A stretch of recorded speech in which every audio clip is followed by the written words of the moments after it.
Hello, Hero Collectors here. How's it going, everybody? Hope y'all are doing fantastic. I know I am, and today we're going to be reviewing these 4 figures from the Iron Man retro carded wave. I got these all at the same time. If you want to see me unbox these figures, there is a video on my channel. I will try to leave a card here in this intro, but today we're going to be looking at Whiplash, Gold Model 1 Iron Man, Count Nefaria, and I just hit the figures, and the Model 9 Iron Man armor. We're going to go in that exact order, starting with Whiplash, going to Iron Man, and rotating through the villains and armors. So, without further ado, let's get into it. All right, getting into Whiplash, this is a strange costume, and not my favorite of the character. Of course, I prefer the more modern armor look with the blue whips and the full mask, but this is still a look he has. It's not his worst look, for sure. Just look at the 90s gimp suit for that, but it is still a interesting costume. So we got the lavender boots down at the bottom to a black bodysuit, lavender gloves, a lavender bag, a collar that tucks the cape in.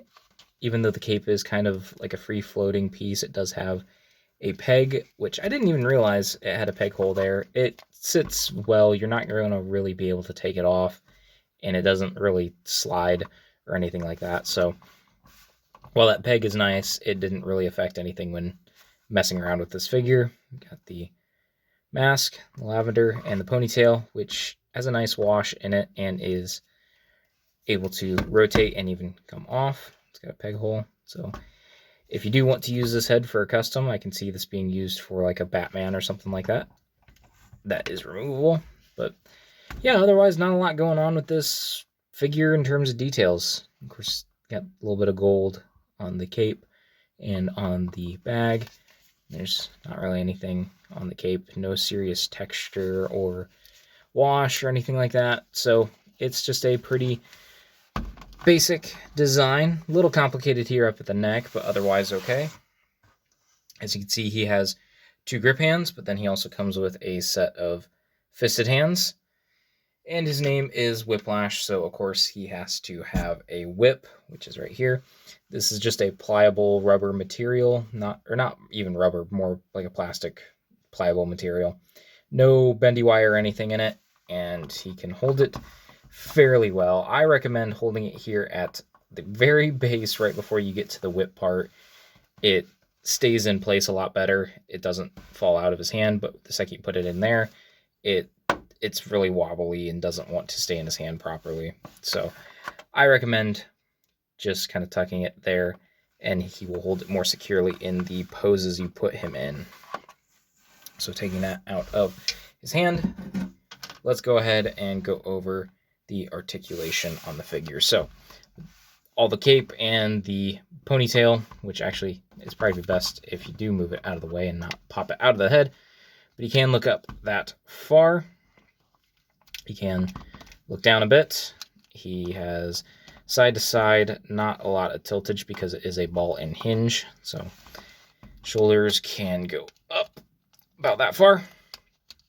Can go forward. You can't really do a 360 because of the cape, and it's kind of a stiffer cape material, not as pliable as ones in the past. It does have a bicep swivel, double jointed pinless elbows. All the hands hinge up and down, not side to side. Ab crunch can go that far down, and you can get a little bit of back. I guess the cape does allow for that bit of movement. It does have a waist swivel. Hips don't go out very far. He can kick forward, and not much back. He's got a thigh cut there, and double jointed knees. The boot does get out of the way if you rotate it, but the knees only get to about that far, as you can see. Like I just mentioned, he has boot rotation, and then he has ankles that go down, they go up a bit, and he does have some ankle pivot. So let's talk about my final thoughts with Whiplash. So as I already mentioned, this is not the ideal costume for Whiplash for me. Do I hate this costume? No, it's very simple and has some strange color choices, but I have a place for this character in my collection. For now, he will go with my Iron Man villains, but if we ever get the more modern costume, this version of Whiplash will get demoted to my lesser villains, kind of with like the Wrecking Crew and characters like the Orb and Batroc, mostly because I prefer the other costume and I don't hate this figure, so I wouldn't mind still keeping him in the collection. It can pose decently. My biggest complaint is you can't do much with the whip that is provided. I would have liked to maybe seen two different variations of the like actual whip itself. So like this one, it kind of has just a basic curve to it. Maybe if they included a looped one, so you can like wrap it around Iron Man's neck or wrists or something, tie up a character or something easier. I did try to do photos like that, but it was a bit difficult with this whip provided. Otherwise, I don't have a lot of complaints. Again, the posability is decent. It's just the posable options. I think the whip kind of limits you on what you can do with this figure, given that his name is Whiplash. So does he have the fun factor? I'm going to say no. I didn't have as enjoyable an experience with him. I took the pictures that I thought of. I maybe thought of a few others in progress, but I didn't have that drive to take more photos of him. So I'm going to say no on fun factor, and in terms of a rating, I'm going to give him a 7 out of 10. It's a good figure on its own. If you aren't into this costume as much, I would say try to find it on a discount. I know it hit Ross there for a while on discount. I think I got this figure on a pretty decent discount, so I'm pretty satisfied there. Again, it's not a figure that really wowed me, and I wasn't expecting it to, so it's just doing the job that it needs to do. All right, moving on to gold armored Mark 1 Model 1 Iron Man. As you can see, he is nice and shiny, and I might as well just bring in the other Model 1 figure that we have. This we got in the Avengers 60th anniversary wave in 2023. Great figure. I think it was one of the best figures in that wave, and we all knew that it would get recolored and with a new molded belt to do this version of the armor. So we'll take that out of the way now. Unlike the silver one, the eyes are actually painted in the armor, as you can see in there. And you'll notice a little bit of color variation in the plastic. This is a much shinier gold. This is a bit more, I don't know, matte, or maybe it's just the exact color of gold. Maybe this is a bit dull. I don't know exactly how to describe it, but there is a slight color difference between the limbs and the torso. Maybe it's the limbs are painted, because I feel like the legs are definitely painted, but this torso is not. So I don't know. It might bother some people. It doesn't really bother me. There's not a lot of actual like paint detail on the back of the figure, but there is line detailing. You can see here at the ankles, at the knees, or panel lining, I should say. You can see there, and on the belt, and up here on the shoulders, you can actually see where it stops on the shoulders there. A little note about my copy: I've got a little speck in the helmet right there, and right there. Those are like embedded in the plastic. I tried to scratch them out, but in order to actually get them out, I'd have to take a divot out of the helmet itself, which I did not want to do. So that is a shame. And yeah, the belt is a new piece. It's a pliable material. It even has some slits here, so it doesn't hinder too much articulation, which we'll talk about here in just a moment. But first, let's talk about accessories. He, of course, has fisted hands here. And then we do have a set of blasting or wide open hands. These don't actually have any ports for blast effects, so you can't use them for that. But these are the same sculpt that we got on the previous Model 1. And then he came with a Tony Stark head, which is the same head we have gotten previously. All you got to do is pop the head off, the helmet off, and then, oh, come on. There, pop the head on there. Seems a little big, especially compared to the helmet, but I think it still works. And you can use this head on the other Iron Man figure we will talk about later. I have tested it, and the ball pegs do work on there. And then the last of the accessories is a set of blast and smoke effects. You can actually take these blast effects out of the smoke. You can use these separately, but you can also port the blast effects onto the bottom of the feet, as you can see there. Just see how that works. So there is all of that, all the accessories, and look at the armor. Let's talk about the articulation. So he's got a double ball He's got a ball at the head and ball at the bottom of the neck, which allows him that much movement up if you tuck the helmet back. And then if you tuck the helmet forward, you can see that much down. You can do a full 360 at the shoulders, and they go up way past 90, which is really good. He has a bicep swivel and double jointed elbows. As you can see, if you keep that first joint kind of there, you kind of have to tuck the armor into the elbow in order to get more movement. I recommend moving this one first and then moving the top joint, and you get a lot more range there. All the hands are hinged up and down. Here at the torso, you can go back. It is a ball at the waist, so we can go that far back, that far forward. You can tilt side to side and, of course, do a 360. The hips can go out that far. Notice that the skirt does not really hinder it. He can kick forward. The skirt hinders just slightly, and a little bit of back. And then he's got a thigh swivel, double jointed knees. Again, just like the elbows, if you tuck this part of the armor in first, you can get a little bit more range going back, but he still can't kick his own butt. There is no boot swivel, but the ankles do move down. They move up slightly. Actually, you might be able to push it a little bit more. And then he does have the ankle pivot. So, what are my final thoughts on Model 1 Gold Iron Man? Like I said, we all knew this figure was coming. I am actually glad that we got it, because he goes with my Avengers first appearance setup that I have slowly built up. So I was very glad to see that this figure got announced, and knowing that it was going to be on this body meant that it was already going to be a solid release. And even with this skirt that we all knew had to be added, he still gets a lot of great movement. The accessories are what you expect for an Iron Man, the blast effects, the smoke effects, the hands. Getting the extra Tony Stark head fits. Would it have been nice to get a new head sculpt? Maybe, but at the same time, this is the head that works for this armor. The paint detail I do wish wrapped around the whole figure, because seeing that cut-off line is something I've noticed on a few other figures, and it's kind of distracting. The other instance was the Super Deluxe Cyborg Spider-Woman. That was one that you could really see where the paint was missing. And this figure, I think, suffers a little bit from that. Otherwise, I think it's a solid release. I have no real serious complaints about this armor in terms of movement, playability, and since we're going to get into the fun factor, he has it. I had a lot of fun. I Googled some images of this armor in its early days and got some great ideas. I kept wanting to take photos, so yes, I will say he has the fun factor.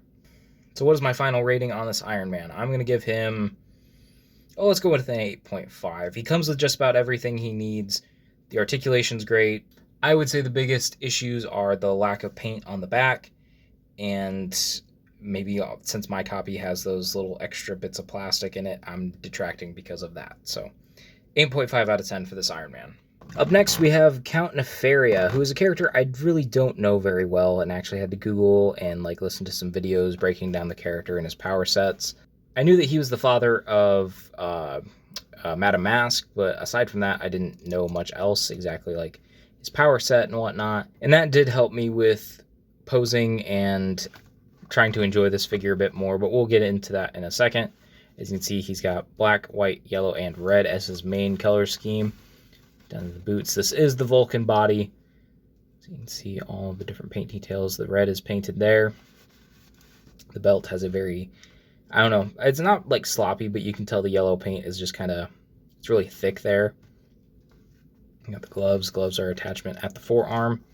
And this bit of white, and on the butterflies, it is painted on. And then this is, actually, I think this white here, what did I determine?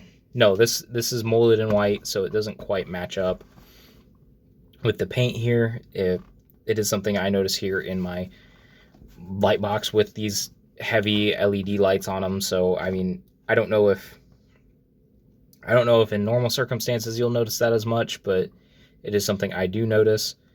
And you got this rope, which is a separate piece from the cape, and the cape is attached via a peg in the back. Just going over that really quick. It does not peg in all the way because of that rope, and I don't think it sits very flush on the body otherwise. You can take the rope off, and have the cape that way. But as you can see there, it still doesn't lay flush with the body. It kind of tucks over the shoulder to help keep it steady. But it is a very wobbly cape and loose, and the rope does not help that. I don't know. It's just not the best that they could do in terms of capes with Marvel Legends. Okay, with all that back on, we can now focus on the head, and as you can see, he has a very menacing smile, grimace smile. I don't know what you want to call it, but I do kind of wish he had an extra head sculpt that was more calm, more I don't know, stern. Like he had just been approached by the Avengers. Not that his Nefaria scheme was unraveling, but I don't know. It's a decent head sculpt and I like it. I just wish there was some more options. And speaking of options, of course, you can see the hands here. He has a set of wide open hands, but then he also has a set of standard fists, which comes into my other complaint, which I will get into here in a few. But let's really quick go over articulation. He can look up quite a bit thanks to the hinge, and that does work because he is a flyer character. He can look down quite a bit. He can look side to side and not... I guess he does get some tiltage, the way the head sits on the peg. Shoulders can't go up this far, down that much. He can do a full 360 even with the cape, but this arm cannot do all that movement without affecting the cape sitting on the body. He does have a butterfly, which goes in and out a decent amount. Bicep swivel, double jointed pinless elbow. All the hands hinge up and down. He's got the ab crunch, forward and back. As you can see, he has a waist swivel covered up by the belt, which can move out of the way for the swivel, or if you want to put it back down, it can. So you can do that. And then hips go out that far. Can kick forward. And he can kick not back.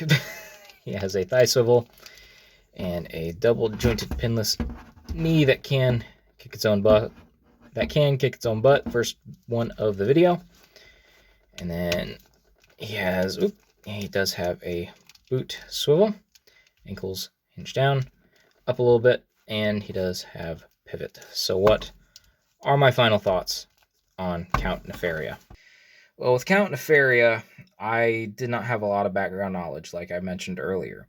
So when Googling and researching, I learned that he had ionic powers like Wonder Man, which allowed him to fly and do energy blasts and all these other things. So giving this figure just fisted hands felt like a little bit of a lack of accessories, because he could have come with some energy effects for his hands. I think I did a few photos with some energy effects I already had, so I had to spruce him up on my own, and like I mentioned, an alternate head would have been really nice. My biggest problem is oftentimes with these characters that are, super powerful with energy blasts and they can do whatever, I have a hard time posing them because it's always they're flying and being intimidating, and they're doing, floating, and there's not enough dynamic poses to do with a character like this in like a normal fist fight. So that's more of a problem on me, that I just could not enjoy it as much because of the power set this character has. But also I feel like if it was a character I knew more about, I would have been able to do more with the figure, if that makes sense. So does he have the fun factor? I'm going to say no. I did actually take some photos and have a decent time with it, but again, the inspiration just was not there, and I had to really do some research in order to figure out what to even do with this character. So with that, final rating on him is going to have to be in a 6.5, maybe a 7 out of 10. You can still enjoy this figure if you know about the character, but if you know nothing about him, it's a hard sell. Last but certainly not least, we have the Model 9 Iron Man. I'm going to try to make sure in the edit that I get the colors right, because in the camera right now, it's a little diffused of color. This is actually a really good red color and a solid yellow that I think they've used on previous Iron Man figures like this one that use the same kind of body shape. As you can see, he's got the giant boots at the bottom with the paint detail in those little line sculpts. He's got a little window there with the boots. The back, not really any paint detail. You can see the forearms match the boots. And it's a nice muscle sculpt on forearms, which are new and pinless, I think, for this body, because These legs are pinned, and I mean, there's been a few other Iron Man armors that are similar to this that have pinless, so maybe this borrows from those, but I'm not 100% sure on that. I know this torso is 100% new, and then he even has some paint detail on the arc reactor to show like some light reflecting on it, which is cool. And of course, you got the head, which is a nice sculpt. I really like this armor. I have a little bit of nostalgia for it, just because of a few comics I read as a kid. So I am very happy to add this to the collection. Getting into the accessories, he comes with a set of blasting hands, of course, which do have ports for blast effects. And they do have a bit of paint in the ribbed lines or panel lines, whatever you want to call them, same as these fisted hands that he comes with. And speaking of blast effects, we have the standard Iron Man blast effects that can fit in both the hands and on the boots, as you can see, just like the other Iron Man figure in this wave. And then the other blast effects that we have are more like smoking effects, like post blasting. So you just kind of port them on the hand after he blasts somebody or something, and it just kind of has that effect that he just fired off a repulsor. And I think you can do it in the boots as well, but I don't think it has the same effect as it would in the hands. So lots of good accessories. I do especially like the smoke effect. That's a new one. But now moving on to articulation, he has just a ball and hinge, so he can look up that far, and then he can look down, not very much, just because of the way the armor sits at the neck. His arms can rotate full 360, and the shoulders are looped on the actual ball of the shoulders. And you can see I've got some random scuffage in there on the shoulder. I don't know what that is. But these can rotate with the arm as you turn it and even raise it up. I will say this plastic is a little stiff. Like, it might break if you push it too hard, so just take it easy. Maybe warm up the figure a little bit before you pose him around. Then he's got bicep swivel, double jointed elbows. The forearm guards do kind of run into the bicep, so you do lose the articulation there, but he still can get past 90. And then all the hands, actually these two fisted hands hinge up and down. The blasting hands have no hinge. So the torso can then crunch forward and crunch back a little bit, not a ton. He does have a waist swivel. Hips go out very far. He can kick forward and back, not so much. He has a thigh swivel, double jointed pinned knees, but he still gets really good range, and this mold has been pretty solid. I haven't had an issue with these legs warping, but he cannot kick his butt just because of the giant boot. And as you can see, the boot actually does rotate full 360. The ankles do kind of suffer because of this boot, so you can get forward up quite a bit, back ever so slightly, and you got to really push it to get the pivot, but you can get a tiny bit of pivot there. So what are my final thoughts on this Iron Man figure? Well, maybe not my most wanted or my favorite armor for Iron Man. This is still a great armor to get and fill out your Hall of Armors. He did wear this for a time in the comics. Like I said before, I do have a little bit of a connection to this armor because of a Marvel Adventures book that I read back in the day. And I think he wore this during one of the Armor Wars. I can't remember. The blocky style really evokes the John Romita Jr. art, so I do appreciate that they kind of did that. Otherwise, I think the armor's fine. You can see that the red torso and crotch piece have some marbleized plastic. That's going to frustrate some people, but otherwise, I like the colors chosen. I like the armor. There's no like serious articulation that I feel like it's missing for an Iron Man. Maybe the neck needed a bit more articulation for those flying poses, but with the way the torso crunch goes, you can still get a good flying pose with him. And the accessories are great.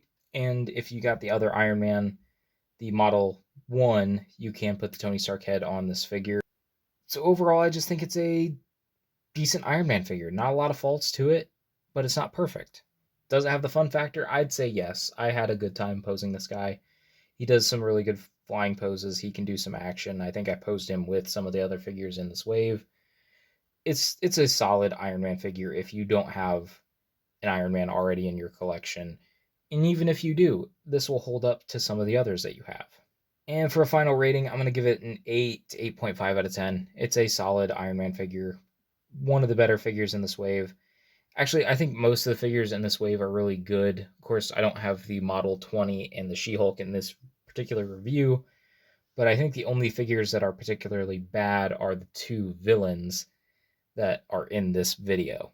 All right, that was my review of these 4 figures from the Iron Man Retro Carded Wave from 2024. Let me know what you thought of the video down in the comments below. Also, let me know what you thought of the figures. Make sure you like and subscribe, especially because now that I've gone over these 4 figures, that means I need to do a wave ranking with all 6 of the figures. That would be putting in She-Hulk and the Model 20 Iron Man. So be on the lookout for that. I will get to work on that very, very soon. In the meantime, I will talk to you all in another video, another post, another time.